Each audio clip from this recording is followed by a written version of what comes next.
뚝뚝 어디선가 물 떨어지는 소리가 들립니다. 아주 규칙적이고 징그럽게 차가운 소리입니다. 이곳은 빛 한 줄기 들어오지 않는 서대문 형무소의 지하 독방.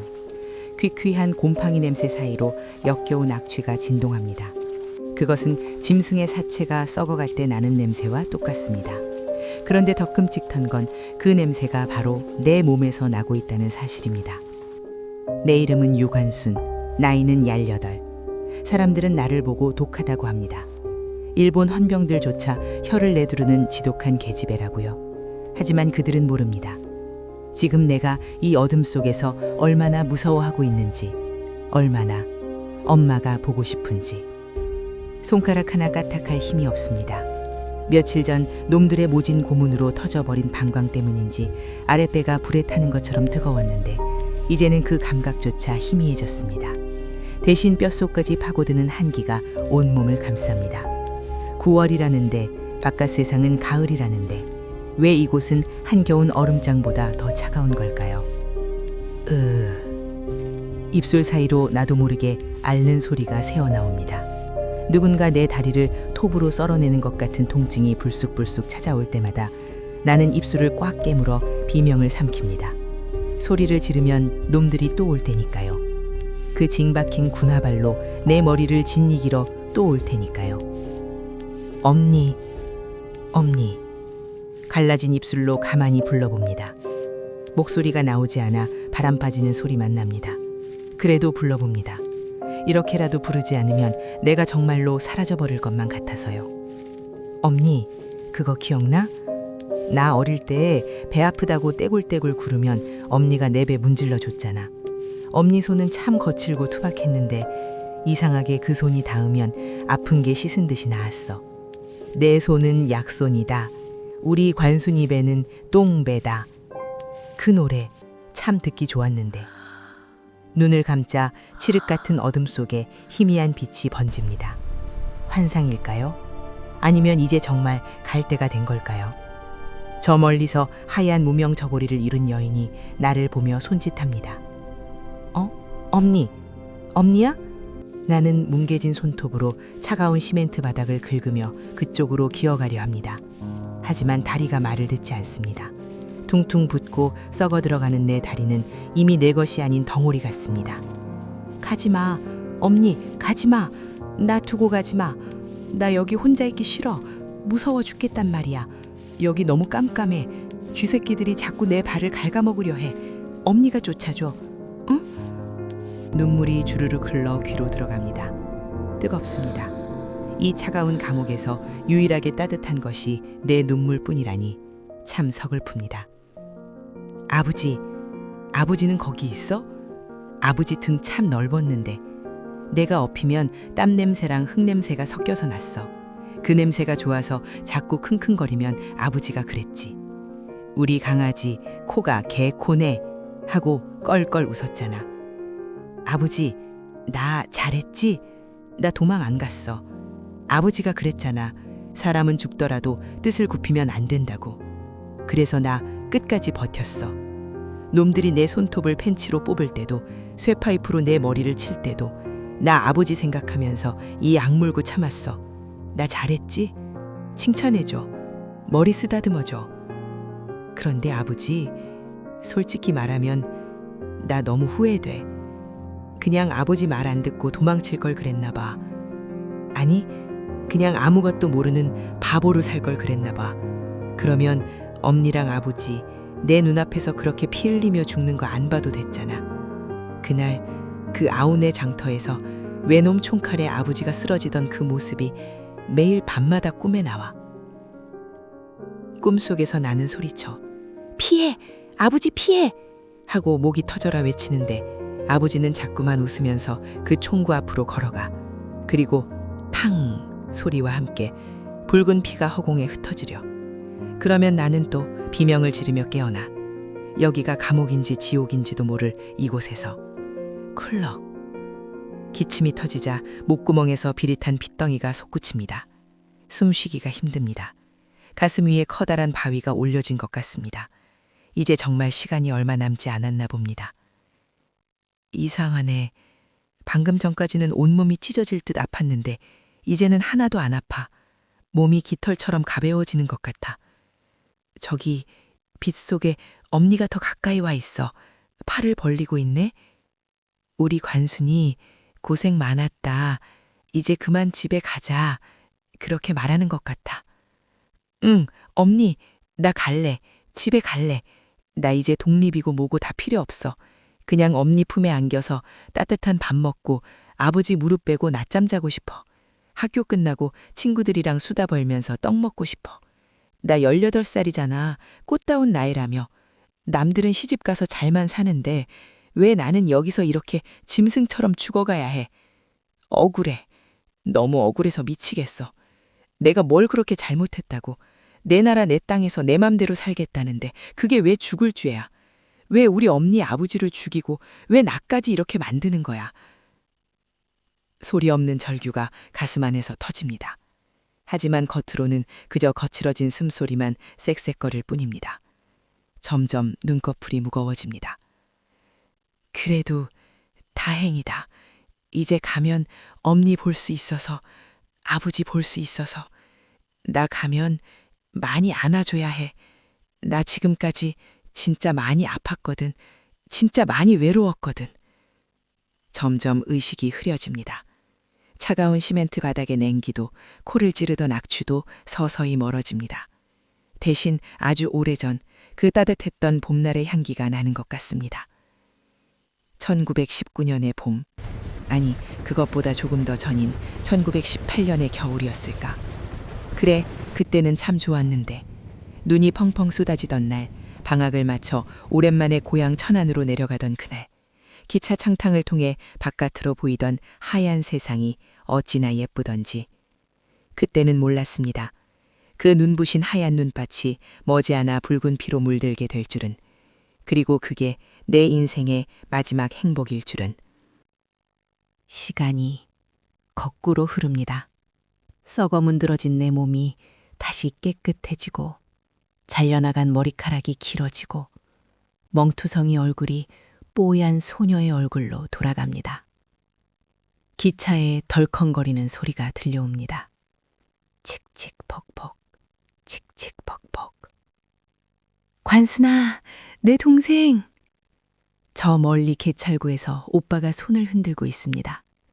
그 옆에는 아버지가 벙거지 모자를 쓰고 환하게 웃고 계시고, 엄니는 행여나 딸내미 추울까봐 목도리를 들고 발을 동동 구르고 계십니다. 아, 그리운 내 가족, 그리운 내 집. 다시 이야기는 그곳에서 시작됩니다. 지옥이 입을 벌리기 직전 가장 아름답고 눈물겨웠던 나의 마지막 겨울 이야기입니다. 칙칙폭폭, 칙칙폭폭. 덜컹거리는 기차의 진동이 엉덩이를 통해 전해져 옵니다. 차창 밖으로 휙휙 지나가는 하얀 설원. 서울 경성에서 천안으로 내려가는 경부선 기차 안. 17살의 나는 차가운 유리창에 이마를 대고 콧노래를 흥얼거리고 있었습니다. 관순아, 글이 좋으냐? 입이 귀에 걸리겠다. 맞은편에 앉은 오빠가 짐보따리를 고쳐매며 핀잔을 주었지만 나는 배시시 웃기만 했습니다. 그럼 안 좋아? 거의 반년 만에 집에 가는 건데. 아버지도 보고 싶고 엄니도 보고 싶고. 아, 나 올 때 엄니한테 짠지 담가다자고 편지 썼단 말이야. 오빠는 안 먹고 싶어? 아이고, 먹보. 서울에서 신식 공부한다 내가 머릿속엔 온통 짠지 생각뿐이냐. 오빠는 혀를 쯧쯧 찼지만 오빠의 눈가도 설렘으로 휘어져 있었습니다. 그래요. 우리는 집으로 가는 길이니까요. 춥고 배고픈 타양살이 끝에 세상에서 제일 따뜻한 아랫목이 기다리는 우리 집으로요. 천안역에 내려서도 집이 있는 병천까지는 한참을 걸어야 했습니다. 칼바람이 볼을 베일 듯 스치고 지나갔지만 하나도 춥지 않았습니다. 저 멀리 눈 덮인 매봉산 자락 아래 옹기종기 모여있는 초가집들이 보이기 시작했거든요. 그리고 그 중에서도 유독 굴뚝에서 하얀 연기가 모락모락 피어오르는 집. 우리 집이었습니다. 아버지! 엄니! 우리 왔어요! 쌀이 문을 박차고 들어가며 내가 고래고래 소리를 지르자 방문이 쾅 하고 열렸습니다. 아이고, 이게 누구요? 우리 강아지 아니요? 부엌에서 달려나온 엄니가 맨발로 마당까지 뛰어내려 오셨습니다. 행여나 자식들 미끄러질까봐 마당에 눈을 싹 쓸어 놓은 그 흙바닥 위로 엄니의 버섯발이 쿵쿵 찍혔습니다. 엄니는 나를 와락 끌어안으셨습니다. 아이고, 내 새끼. 얼음장이네, 얼음장이여. 이 추운 데를 어찌 왔어? 얼굴이 반쪽이 됐네. 서울밥이 맛이 없든. 엄니의 품에서는 구수한 된장 냄새와 매캐한 아궁이 불냄새가 났습니다.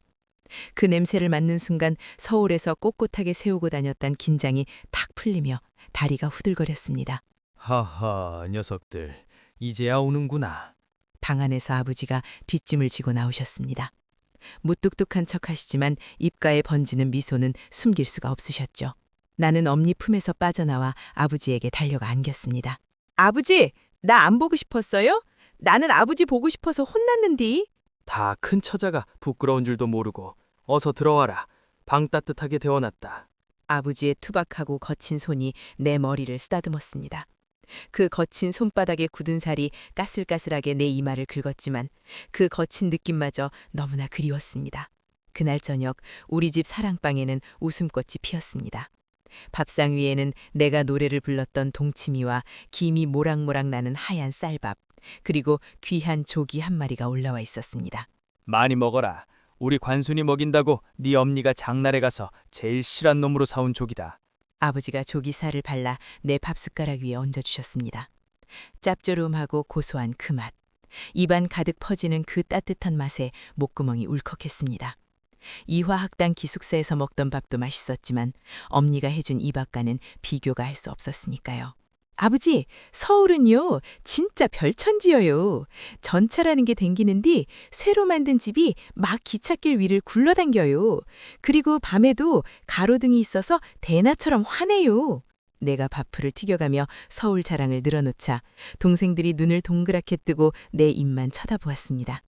엄니는 흐뭇하게 나를 바라보다가 내 입가에 묻은 밥풀을 떼어 입에 넣으셨습니다. 그래, 그래. 우리 관순이가 신식 공부하더니 똑똑 박사가 다 됐네. 나중에 우리 관순이 선생님 되면 이 애미 호강시켜 줄겨?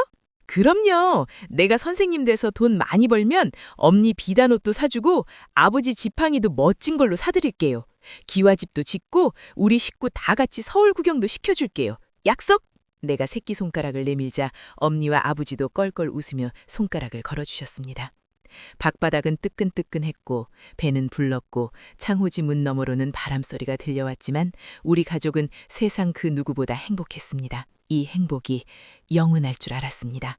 아니, 적어도 몇 년은 더 갈 줄 알았습니다.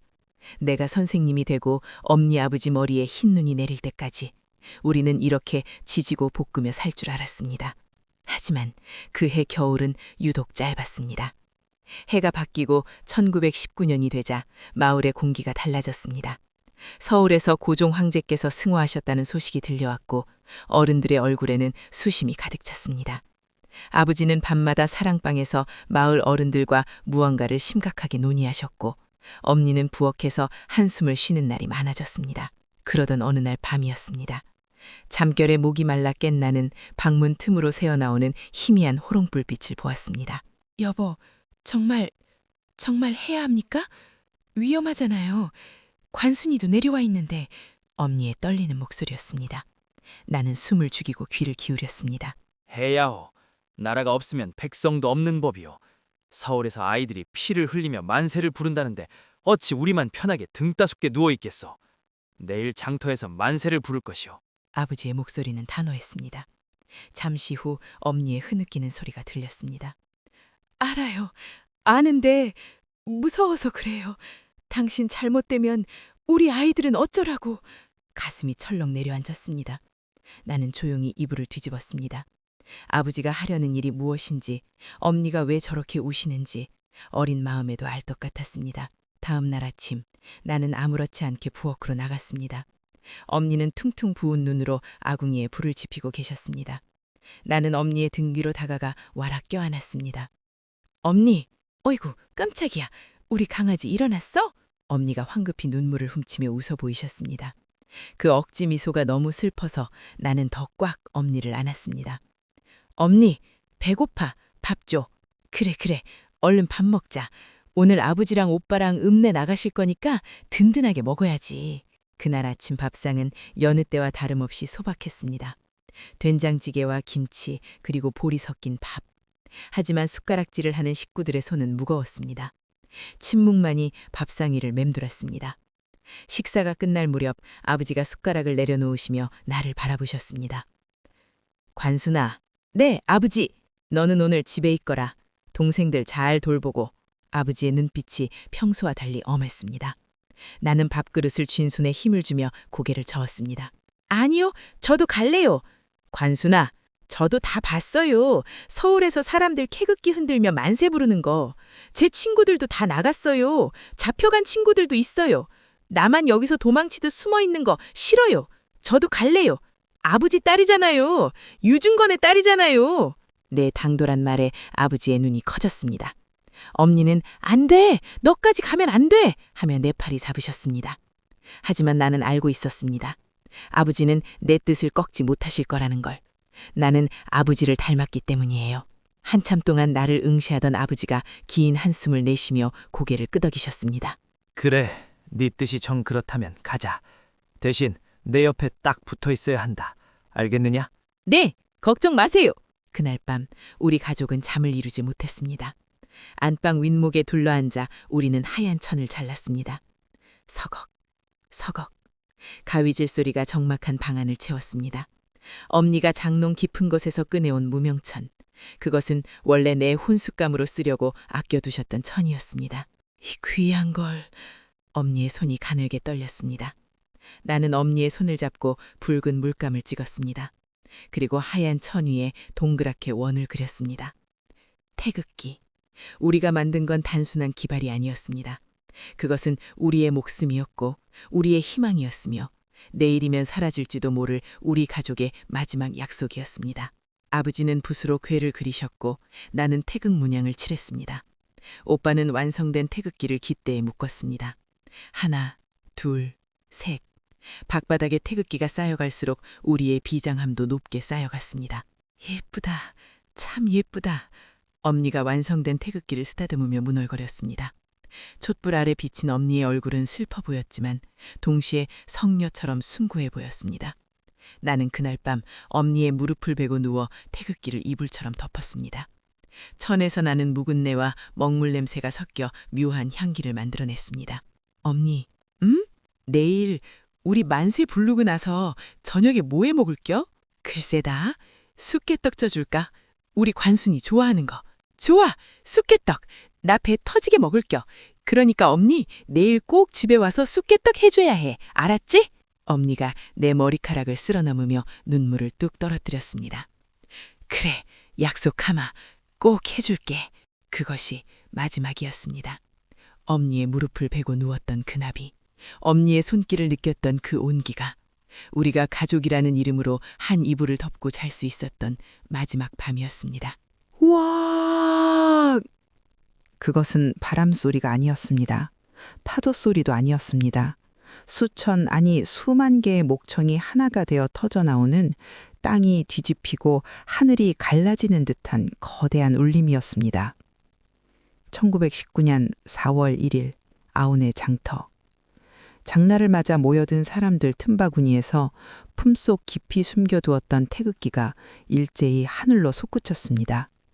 하얀 무명천 위에 붉고 푸른 태극 문양이 넘실대자 회색 비치던 장터가 순식간에 꽃밭처럼 화려하게 피어났습니다. 대한독립 만세! 대한독립 만세! 내 손에도 태극기가 들려 있었습니다. 어젯밤 엄니와 밤새 만들었던 그 태극기였습니다. 내 목소리는 가늘었지만 내 심장은 터질 듯 뛰고 있었습니다. 옆을 보니 아버지가 단상 위에 올라가 계셨습니다. 평소에는 그저 농사짓던 순박한 얼굴이었는데 지금 아버지의 얼굴은 마치 호랑이처럼 붉게 상기되어 있었습니다. 여러분, 우리는 조선 사람입니다. 우리 땅을 되찾읍시다. 놈들에게 빼앗긴 우리 봄을 되찾읍시다.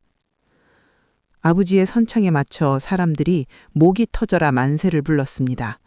집신 씨는 농사꾼도 갓을 쓴 할아버지도 아이를 업은 아주머니도 모두가 한 목소리였습니다.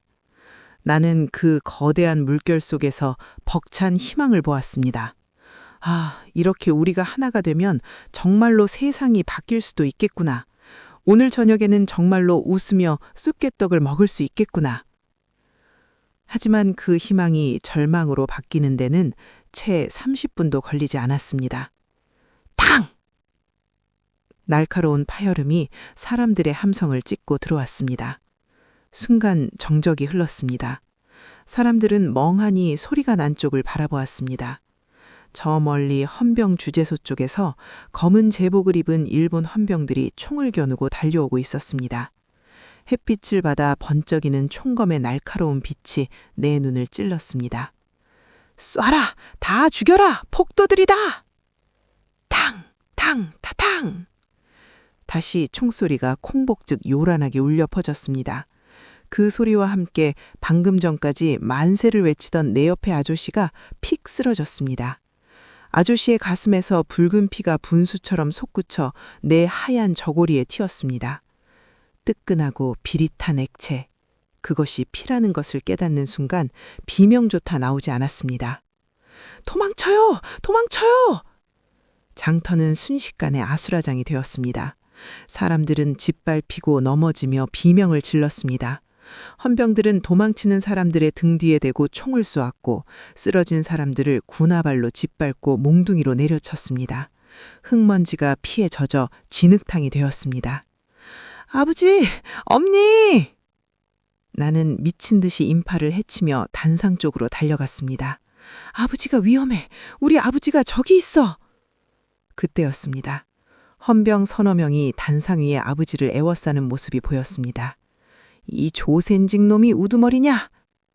한 헌병이 개머리판으로 아버지의 머리를 내리쳤습니다. 퍽! 하는 둔탁한 소리와 함께 아버지가 휘청거리며 바닥으로 떨어지셨습니다. 아버지! 나는 목이 찢어져라 비명을 지르며 달려갔습니다. 하지만 사람들 틈에 끼어 앞으로 나아갈 수가 없었습니다. 쓰러진 아버지는 피를 흘리면서도 다시 일어서려 하셨습니다. 그리고 놈들을 향해 호통을 치셨습니다. 네 이놈들! 내 나라 내 땅에서 만세를 부르는 게 무슨 죄란 말냐! 썩 물러가라! 이 도둑놈들아! 닥쳐라! 푹! 섬뜩한 소리가 났습니다. 헌병의 긴 칼이 아버지의 옆구리를 깊숙이 뚫고 들어갔습니다. 아버지의 입에서 컥 하는 소리와 함께 붉은 피가 울컥 쏟아졌습니다. 아버지의 몸이 허수아비처럼 힘없이 꺾였습니다. 여보! 여보! 그때 어디선가 엄니가 달려나왔습니다. 엄니는 쓰러지는 아버지를 온몸으로 받아 안았습니다. 안 돼요. 우리 남편 살려내. 이 나쁜 놈들아. 우리 남편 왜 죽여? 평소 벌레 한 마리도 못 죽이던 순한 엄니가 악귀처럼 달려들어 헌병의 바짓가랑을 물어뜯으며 울부짖었습니다. 엄니의 손톱이 헌병의 다리를 긁어댔습니다. 이 미친 여편네가! 짝! 헌병이 손을 휘둘러 엄니의 뺨을 때렸습니다. 엄니가 바닥에 나뒹굴었지만 다시 기어서 아버지의 몸 위를 덮었습니다. 안 돼! 못 데려가! 내 남편 못 데려가! 귀찮게 구는군. 같이 보내주마. 헌병이 다시 칼을 높이 쳐들었습니다. 안 돼! 하지마! 우리 엄니 건드리지 마! 나는 손을 뻗으며 울부짖었습니다. 하지만 내 손은 닿지 않았습니다. 번쩍 칼날이 햇빛을 반사하며 내려 꽂았습니다. 푹! 이번에는 엄니의 등 뒤였습니다. 엄니의 몸이 펄떡 튀어 올랐다가 아버지의 가슴 위로 무겁게 내려앉았습니다. 엄니의 하얀 무명저고리가 순식간에 붉게 물들었습니다. 마치 붉은 꽃이 피어나듯이 피는 점점 더 넓게 번져나갔습니다. 시간이 멈춘 것 같았습니다. 주변의 비명도 총소리도 헌병들의 고함도 순식간에 사라지고 내 눈앞에는 오직 피투성이가 되어 겹쳐진 두 사람, 내 아버지와 내 어머니의 모습만이 슬로우 모션처럼 보였습니다. 나는 다리에 힘이 풀려 그 자리에 주저앉아버리고 말았습니다. 기어서 손바닥으로 피 묻은 흙바닥을 긁고 그들에게 다가갔습니다. 아버지, 엄니. 손을 뻗어 아버지의 뺨을 만졌습니다. 아직 따뜻했습니다. 엄니의 어깨를 흔들었습니다. 엄니, 일어나. 왜 여기 누워있어? 집에 가야지. 쑥개떡 해준다며. 나 배고픈데 쑥개떡 먹으러 가야지. 엄니는 대답이 없으셨습니다.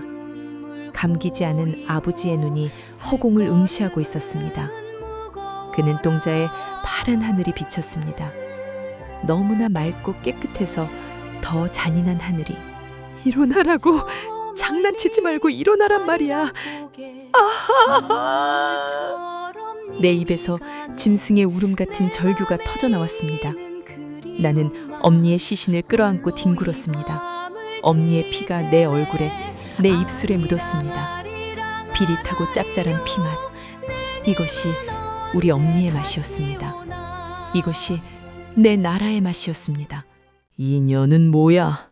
그림자가 내 위로 드리워졌습니다. 고개를 들어보니 방금 내 부모를 죽인 그 칼을 든 헌병이 나를 내려다보고 있었습니다. 칼끝에서 뚝뚝 떨어지는 붉은 방울들. 그것은 내 부모의 생명이었습니다. 두려움? 아니요. 그 순간 내 안에서 터져나온 것은 두려움이 아니었습니다. 머리끝까지 치솟는 분노, 세상을 다 태워버려도 시원치 않을 증오였습니다. 나는 벌떡 일어났습니다. 너희가 사람이냐? 짐승도 제 어미 아비는 알아본다. 어떻게 죄 없는 사람들을 이렇게 죽일 수 있어? 살려내. 우리 엄니 아버지 살려내란 말이야. 나는 헌병에게 달려들어 그의 멱살을 잡았습니다. 내 작은 손이 그의 제복을 쥐어뜯었습니다. 이 조그만 년이 죽고 싶어 환장했나? 퍽! 군홧발이 내 복부를 강타했습니다. 숨이 턱 막히며 몸이 뒤로 날아갔습니다. 흙바닥에 처박혔지만 아프지 않았습니다. 이미 내 심장이 갈기갈기 찢겨나가서 몸의 고통 따위는 느껴지지도 않았습니다. 잡아라! 이 독한 년! 주동자의 딸인가 보다! 끌고 가! 헌병들이 달려들어 내 팔을 뒤로 꺾었습니다. 어깨뼈가 으스러지는 듯한 고통이 밀려왔지만 나는 비명 대신 악을 썼습니다. 놓아라! 이거 놓지 못해! 나는 안 간다! 여기서 죽을 거야! 엄니 옆에서 죽을 거야! 아버지, 엄니, 나 혼자 두고 가지 마! 나 무서워! 나 혼자 어떻게 살라고! 질질 끌려가는 내 신발이 벗겨졌습니다. 맨발이 자갈밭에 긁혀 피투성이가 되었습니다. 하지만 나는 시선을 뗄 수가 없었습니다. 저만치 멀어지는 차가운 흙바닥에 버려진 두 구의 시신, 사람들이 도망치느라 밟고 지나가는 내 부모님의 시신, 아버지의 번거지 모자가 바람에 구어갔습니다. 엄니의 손이 힘없이 툭 떨어져 있었습니다. 안 돼, 안 돼. 저기 놔두면 추운데. 우리 엄니 추위 많이 타는데. 누가 좀 덮어줘요. 제발 누가 우리 엄니 좀 덮어줘요. 목이 쉬어 소리가 나오지 않았습니다. 눈물 범벅이 된 시야 속에서 행복했던 우리 집, 쑥했던 약속, 오빠와의 장난, 그 모든 것이 산산조각나 흩어지고 있었습니다. 내 인생의 봄날은 그곳에서 끝났습니다. 17살 유관수는 그 아운의 장터의 흙바닥에서 부모님과 함께 죽었습니다. 그리고 지금 끌려가는 이 아이는 이제 더 이상 쑥개떡을 기다리는 명랑한 소녀가 아닙니다. 복수심과 한으로 텅 빈 껍데기만 남은 살아있는 유령일 뿐입니다. 헌병주재소에 유치장 철창이 쾅 하고 닫혔습니다. 좁은 유치장 안에는 피냄새와 신음소리가 가득했습니다. 나는 구석에 웅크리고 앉아서 무릎에 얼굴을 파묻었습니다. 손을 보니 온통 붉은 피가 말라붙어 있었습니다. 엄니의 피. 나는 손을 닦지 않았습니다. 아니, 닦을 수가 없었습니다. 이 피마저 닦아내면 정말로 세상에 나 혼자 남겨질 것 같아서 손등에 묻은 피딱지에 입을 맞추며 나는 미친 사람처럼 중얼거렸습니다. 엄니, 미안해. 쑥개떡 못 먹어서 미안해. 아버지, 아파했지. 미안해. 내가 갚아줄게. 놈들이 한 짓 내가 다 기억할게. 내가 귀신이 되어서라도 다 갚아줄게. 해가 지고 어둠이 깔렸지만 아운의 장터의 통곡 소리는 밤새도록 멈추지 않았습니다. 그리고 그 통곡 소리보다 더 깊고 어두운 침묵이 내 가슴 속에 또아리를 틀기 시작했습니다. 이제 곧 천안 헌병대를 거쳐 공주 감옥으로 그리고 지옥 같은 서대문 형무소로 이어질 나의 긴 여정이 시작되려 하고 있었습니다. 철컹, 철컹. 손목을 파고드는 차가운 쇠고랑의 감촉. 그 서늘함이 뼈마디를 타고 올라와 심장까지 얼어붙게 만듭니다. 나는 덜컹거리는 호송마차의 짐칸에 짐승처럼 구겨져 있었습니다. 좁은 창살 너머로 보이는 바깥 세상은 잔인하리만큼 싱그러운 초록빛이었습니다. 4월의 햇살이 나뭇잎 사이로 부서져 내리는데 나는 그 빛을 보며 눈을 질끈 감았습니다. 눈이 시려서가 아닙니다. 저 아름다운 세상에 더 이상 우리 엄니와 아버지가 없다는 사실을 견딜 수가 없어서였습니다. 천안 헌병대에서의 며칠은 기억조차 나지 않습니다. 놈들은 나를 거꾸로 매달고 물을 먹였고 가죽 채찍으로 등짝을 후려쳤습니다. 바른 대로 말해! 배우가 누구야? 누가 시켰어? 그들이 소리칠 때마다 내 입에서는 신음 대신 헛웃음이 터져나왔습니다.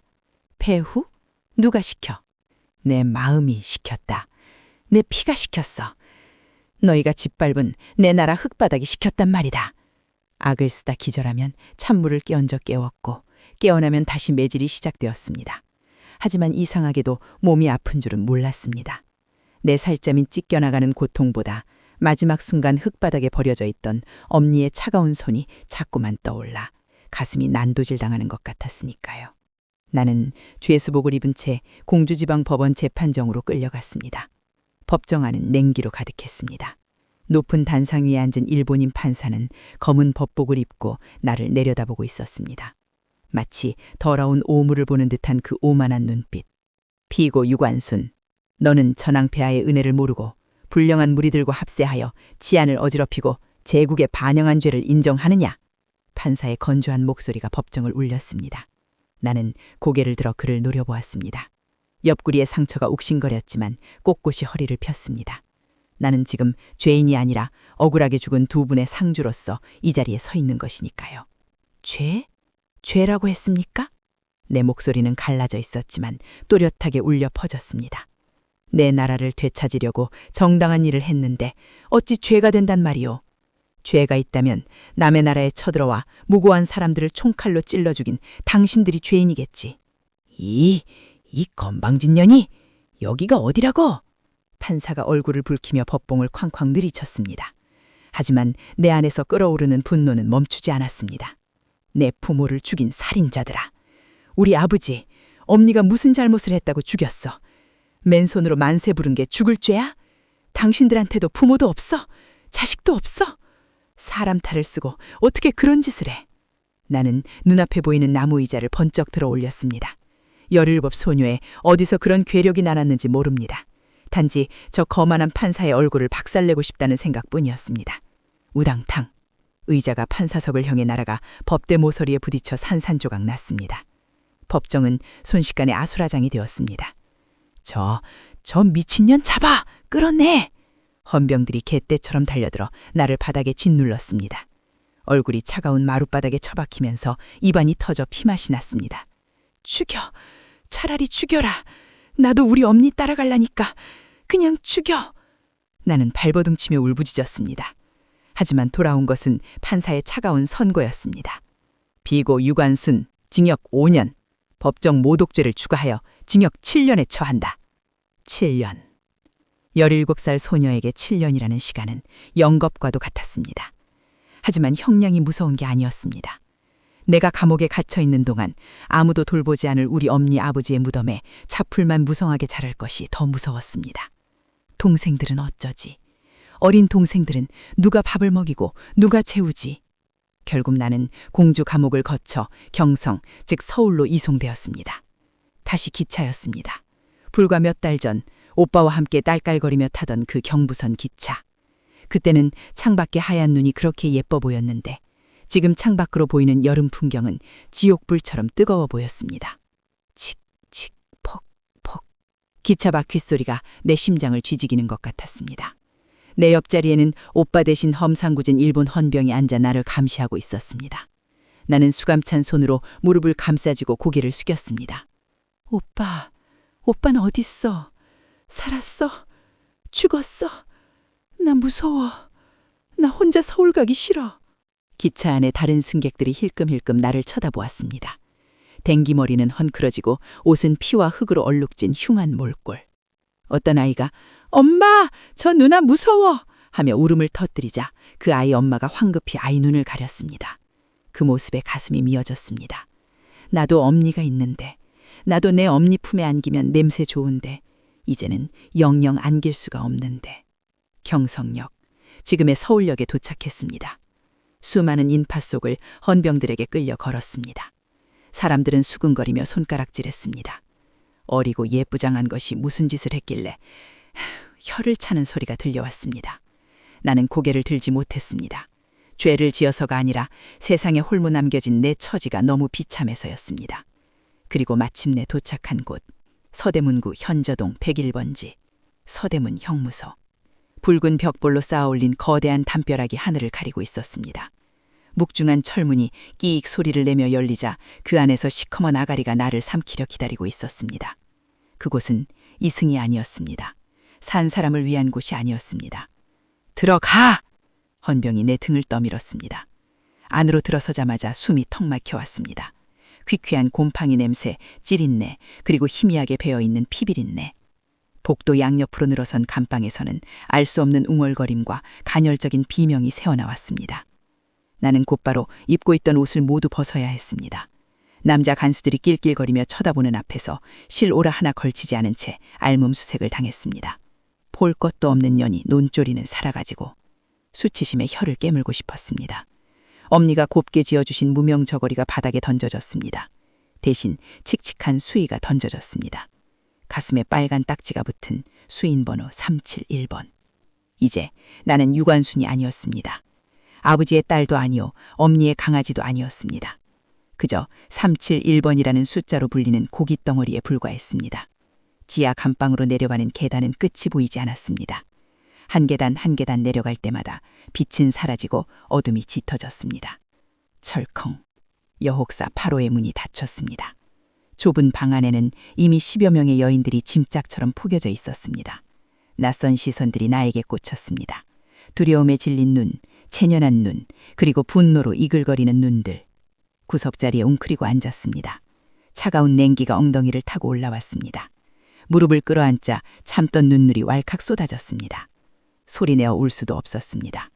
울면 또 매를 맞을 테니까요. 입술을 깨물고 어깨를 들썩이며 속으로, 오직 속으로만 불렀습니다. 엄니, 나 여기 너무 무서워. 아버지, 나 좀 데리러 와줘. 나 집에 갈래. 나 집에 보내줘. 어둠 속에서 누군가의 손이 내 어깨에 닿았습니다. 깜짝 놀라 고개를 드니 눈이 맑은 한 언니가 슬픈 표정으로 나를 보고 있었습니다. 기생 김양화 언니였습니다. 아가, 많이 무섭지? 이리 와라. 언니 옆에 앉아. 그 내민 손은 거칠었지만 따뜻했습니다. 그 온기에 닿자마자 나는 무너져 내렸습니다. 그녀의 품에 안겨 나는 짐승처럼 울부짖었습니다. 엄니를 잃은 아이의 울음소리가 바로 감방을 가득 채웠습니다. 하지만 나는 몰랐습니다.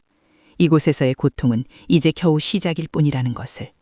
내 몸을 갈기갈기 찢어놓으리 진짜 지옥은 아직 그 입도 벌리지 않았다는 것을. 끼 쾅. 육중한 철문이 닫히고 세상과 단절된 지하 고문실에는 오직 나, 그리고 악취가 진동하는 그들만이 남았습니다. 천장에 매달린 백열전구가 위태롭게 깜빡거리며 시멘트 바닥에 말라붙은 핏자국을 비췄습니다.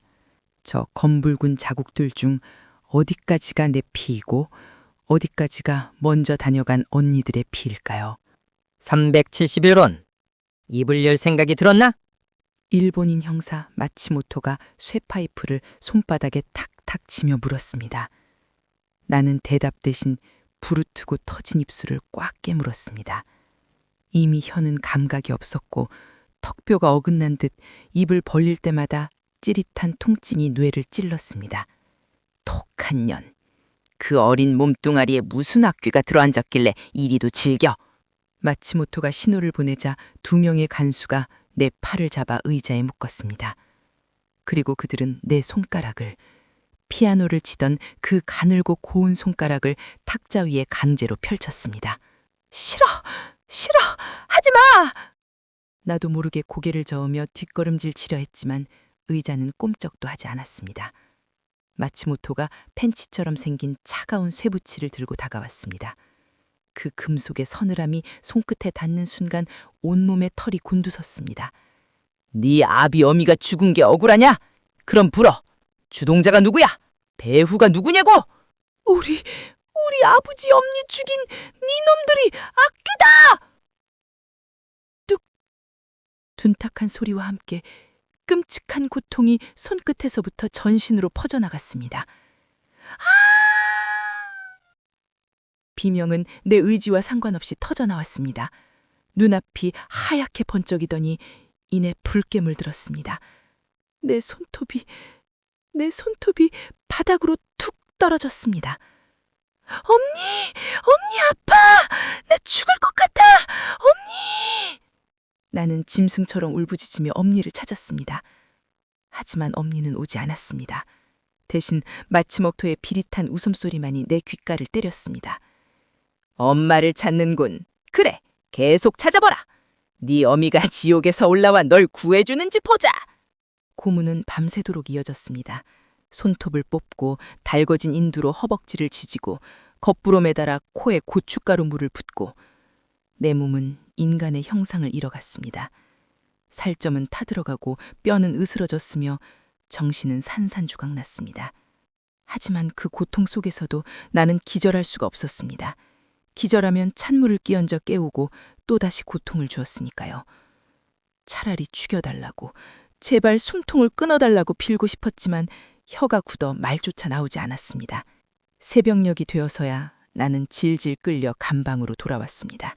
바로 감방의 문이 열리고 내가 바닥에 짐짝처럼 던져지자 자고 있던 언니들이 화들짝 놀라 깨어났습니다. 관순아! 세상에! 이 몰골이 뭐야!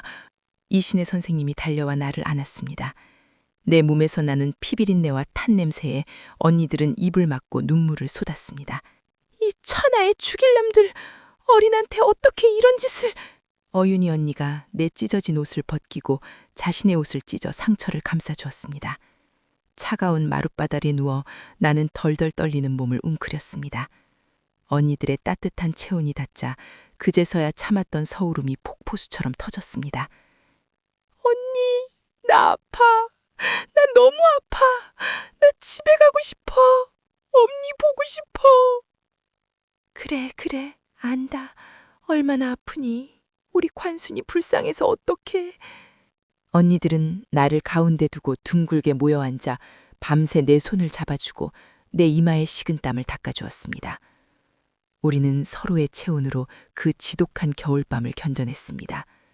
좁디 좁은 감방, 눕지도 못해 칼잠을 자야 하는 그곳이 역설적이어도 나에게는 유일한 천국이었습니다. 시간이 흘러 다시 봄이 찾아왔습니다. 1920년 3월 1일. 감옥 안으로 들어오는 햇살이 유난히 따뜻했습니다. 바로 1년 전 오늘 아우네장터에서 그토록 찬란했던 태극기의 물결이 그리고 그날 붉게 져버린 내 부모님의 피가 사무치게 그리워지는 날이었습니다. 아침 배식으로 나온 콩밥 덩어리를 받아들고 나는 먹지 못하고 가만히 내려다 보았습니다. 관순아, 왜 안 먹니? 옆에 있던 향화 언니가 물었습니다. 언니, 오늘이 무슨 날인지 알죠? 정적, 감방 안에 정적이 흘렀습니다. 모두가 알고 있었습니다. 1년 전 오늘 우리가 무엇을 위해 싸웠는지, 그리고 내가 무엇을 잃었는지. 오늘 우리 아버지 엄니 제삿날이에요. 밥상도 못 차려드리고 술 한 잔도 못 올리고 불효녀도 이런 불효녀가 없어요. 내 목소리는 물기에 젖어 떨렸습니다. 나는 콩밥 덩어리를 바닥에 내려놓고 그 앞에 무릎을 꿇었습니다. 엄니, 아버지, 딸내미가 갇혀 있어서 갈 수가 없네요. 배고프시죠? 이거라도 드셔요. 맛은 없지만 이거 드시고 힘내서 좋은 데 가셔요. 나는 바닥에 이마를 대고 절을 했습니다. 뚝뚝 눈물이 시멘트 바닥을 적셨습니다. 그리고 아버지, 엄니, 나 약속 지킬게요.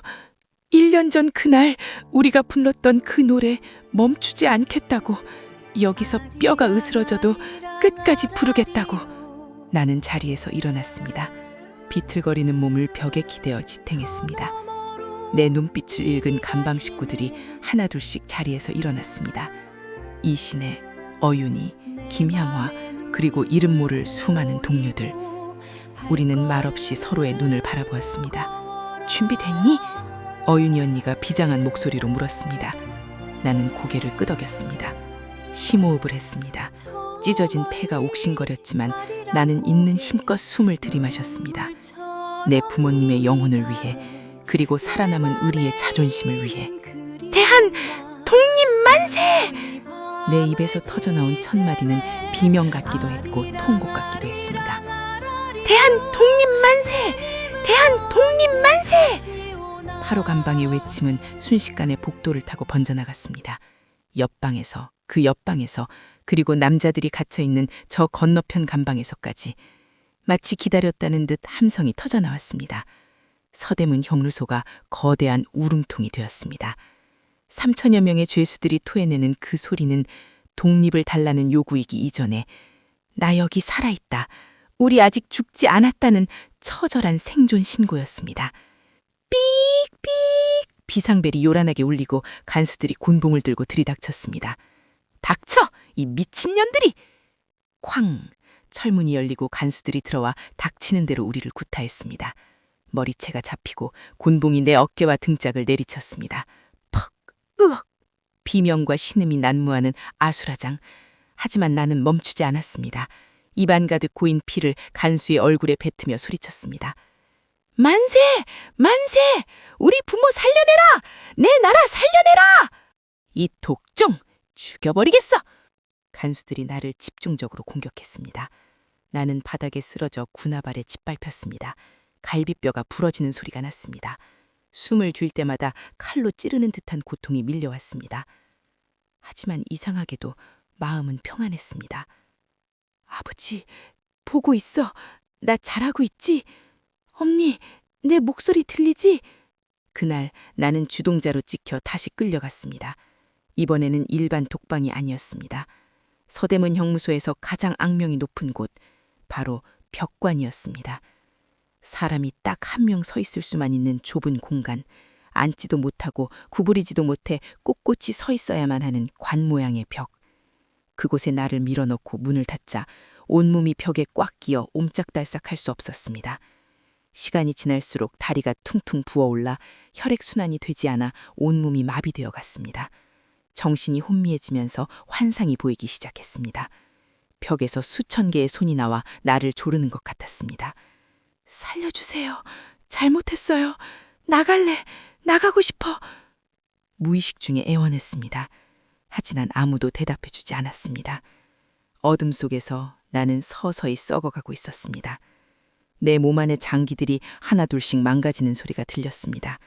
방광이 터져 오줌이 줄줄 흘러내렸지만 닦을 수도 없었습니다. 그 좁고 어두운 관 속에서 나는 철저히 혼자였습니다. 영웅도 투사도 아닌 그저 엄마가 보고 싶어 우는 18살 소녀만이 그곳에 있었습니다. 엄니, 쑥개덕 먹고 싶다. 흐릿해지는 의식 속에서 나는 마지막으로 배불리 밥 먹던 그 겨울밤의 꿈을 꾸었습니다. 하지만 눈을 뜨면 다시 차가운 시멘트 벽뿐이었. 1920년 9월 28일 오전 8시 20분 서대문 형무소의 아침은 여느 때와 다름없이 밝아왔습니다. 간수들은 하품하며 열쇠 꾸러미를 챙겼고 죄수들은 콩밥을 기다리며 철창에 매달렸습니다. 하지만 지하 독방, 그 깊고 어두운 곳에는 더 이상 인기척이 없었습니다. 나는 이제 아프지 않습니다. 그토록 나를 괴롭히던 살타는 냄새도 뼈를 깎는 고통도 터진 방광의 쓰라림도 거짓말처럼 사라졌습니다. 몸이 깃털처럼 가벼워 둥둥 떠오르는 기분입니다. 천장을 봅니다. 늘 칙칙한 회색이었던 시멘트 천장이 오늘따라 유난히 하얗게 빛나 보입니다. 아, 문이 열리려나 봅니다. 육중한 철문이 스르르 녹아내리고 그 너머로 눈부시게 파란 하늘이 보입니다. 관순아. 다정한 목소리가 들립니다. 고개를 돌려보니 그토록 보고 싶었던 얼굴이 보입니다. 피 묻은 저고리 대신 곱게 다림질한 하얀 옷을 입은 엄니가 팔을 벌리고 서 계십니다. 그 옆에는 아버지가 벙거지 모자를 쓰고 환하게 웃고 계십니다. 엄니, 아버지. 목소리가 잘 나옵니다. 쇳소리가 나던 내 목청이 꾀꼬리처럼 맑아졌습니다. 나는 자리에서 벌떡 일어납니다. 썩어 문드러졌던 다리에 힘이 솟습니다. 나는 달립니다. 맨발로 그 차가운 감옥바닥을 박차고 빛을 향해 힘껏 달립니다. 와락. 엄니의 품은 따뜻했습니다. 아버지의 손은 듬직했습니다. 나는 어린아이처럼 그 품에 얼굴을 비비며 엉엉 울었습니다. 나 힘들었어. 나 진짜 많이 무서웠어. 나 집에 가고 싶었어. 그래, 안다. 우리 아가 고생 많았다. 이제 다 끝났다. 집에 가자. 가서 따뜻한 밥 먹자. 엄니가 내 눈물을 닦아주십니다. 나는 뒤를 돌아봅니다. 저 어두운 구석에 뼈만 앙상하게 남은 작고 초라한 여자아이의 몸뚱아리가 덩그러니 놓여 있습니다. 감겨지지 않은 눈으로 허공을 응시하는 18살의 유관순. 안녕, 나의 슬픈 육신아. 안녕, 나의 지옥 같았던 18살아. 이제만은 간다. 고통도 없고 이별도 없고 일본 헌병도 없는 곳으로. 그렇게 유관순은 숨을 거두었습니다. 유언 한마디 남길 힘조차 없이 차가운 독방에서 홀로 쓸쓸히 눈을 감았습니다. 그녀의 마지막 가는 길을 지켜준 것은 오직 차가운 시멘트 벽과 그녀를 갉아먹으려 호시탐탐 노리던 쥐새끼들 뿐이었습니다. 그녀의 죽음은 즉시 밖으로 알려지지 않았습니다. 며칠 뒤에야 소식을 들은 이화학당의 월터 교장 선생님과 선생님들이 서대문 형무소로 달려왔습니다. 내 학생을 돌려주시오. 시신이라도 내달란 말이오. 교장 선생님은 굳게 닫힌 형무소 문을 두드리며 울부짖었습니다. 일본 간수들은 처음에는 시신 인도를 거부했습니다. 시신에 남은 끔찍한 고문의 흔적이 세상에 알려질까 두려웠기 때문이겠지요. 하지만 미국인 선교사들의 강력한 항의에 놈들은 결국 조건을 달아 시신을 내주었습니다. 시신을 조용히 장사 지낼 것, 절대 열어보지 말 것, 곡을 하지 말 것. 마침내 나무개짝 하나가 밖으로 나왔습니다. 그것은 관이라고 하기에는 너무나 허술한 짐짝을 나르는 상자였습니다. 선생님들은 그 상자를 부여잡고 오열했습니다. 관순아, 세상의 관순아. 남대문역, 지금의 서울역에 도착했을 때 사람들은 코를 막고 피했습니다. 상자 틈으로 흘러나오는 악취 때문이었습니다. 썩어가는 냄새. 그것은 꽃다운 소녀가 감당해야 했던 고통의 냄새였습니다. 이태원 공동묘지, 비석 하나 제대로 세우지 못한 초라한 무덤. 가족들도 다 죽고 오빠마저 감옥에 있어 상주조차 없는 장례식. 그 쓸쓸한 무덤가에 가을비가 추적추적 내렸습니다. 빗물은 그녀의 무덤을 적시고 땅속으로 스며들어 그녀의 뼈를 적셨을 겁니다. 관순아, 편히 쉬거라. 이제 아프지 말고. 선생님들의 흐느낌 속에 흙이 덮였습니다. 그렇게 그녀는 세상에서 잊혀지는 듯 했습니다. 하지만 비극은 거기서 끝나지 않았습니다. 죽어서라도 편히 쉬었으면 좋았을 텐데 세상은 그녀에게 한 편의 땅조차 허락하지 않았습니다. 시간이 흘러 1930년대 일제는 군용 비행장을 만든답시고 이태원 공동묘지를 파헤쳤습니다. 연고가 있는 무덤은 이장을 하라고 했지만 가족이 몰살당하고 오빠조차 소식을 알 수 없었던 유관순의 무덤을 챙길 사람은 아무도 없었습니다. 결국 그녀의 무덤은 무연고 묘지로 분류되어 파헤쳐졌습니다. 그녀의 유골은 다른 수만 구의 이름 없는 유골들과 뒤섞여 화장되었고 그것마저도 어디에 뿌려졌는지 어디에 묻혔는지 아무도 모르게 사라져버렸습니다. 나라를 되찾겠다고 목숨을 바쳤는데 내 부모가 죽는 것을 보면서도 끝까지 만세를 불렀는데 그 대가로 그녀에게 남은 것은 아무것도 없었습니다. 이름 색자 새겨진 비석도 유골 한 줌 묻힐 땅도 없이 그녀는 공기중으로 흙먼지 속으로 흩어져 버렸습니다. 우리는 지금 봄이 되면 꽃놀이를 가고 맛있는 것을 먹으며 웃고 떠듭니다. 우리가 밟고 서 있는 이 땅, 우리가 마시는 이 공기 속에 어쩌면 열렬을 쌀 관순이의 한숨과 눈물이 섞여 있을지도 모릅니다. 매봉산잔하게 홀로 핀 진달래꽃을 볼 때, 혹은 비 오는 날 낡은 태극기가 바람에 펄럭이는 소리를 들을 때 잠시만 기억해 주세요. 100년 전 쑥개떡이 먹고 싶다고 투정 부렸던 평범한 소녀가 있었다는 것을. 엄마가 너무 보고 싶어서 차가운 감옥바닥에 얼굴을 묻고 밤새 울었던 아이가 있었다는 것을. 그 아이의 고통과 외로움이 거름이 되어 오늘 우리가 이렇게 웃으며 살 수 있다는 것을. 관순아, 아니 유관순 열사님, 너무 늦어서 미안합니다. 지켜주지 못해서 미안합니다. 이제는 부디 꿈에 그리던 엄니 아버지 곁에서 영원히 행복하기를. 다시는 아프지 말고, 다시는 헤어지지 말고, 그곳에서는 부디 평범하고 철없는 막내딸로 살아가기를. 부디, 안녕히. 오늘 들려드린 역사 이야기 어떠셨나요? 가슴 한구석이 먹먹해지는 것을 느낍니다. 역사의 뒤안길에는 우리가 교과서에서 배운 영웅의 모습 뒤에 이토록 처절하고 아픈 인간의 이야기가 숨어 있었습니다. 우리가 누리는 이 자유가 누군가의 피눈물 위에 세워졌다는 사실을 오늘만큼은 꼭 기억했으면 좋겠습니다. 혹시 평소에 문득 궁금했던 인물이나 사건이 있다면 주저 말고 댓글로 남겨주세요. 여러분의 댓글 하나하나가 잊혀진 과거를 다시 불러오는 소중한 씨앗이 된답니다.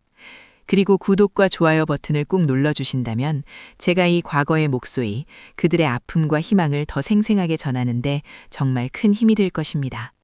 지금까지 1920년 9월의 어느 슬픈 날을 기억하며 이야기를 전해드렸습니다. 들어주셔서 감사합니다.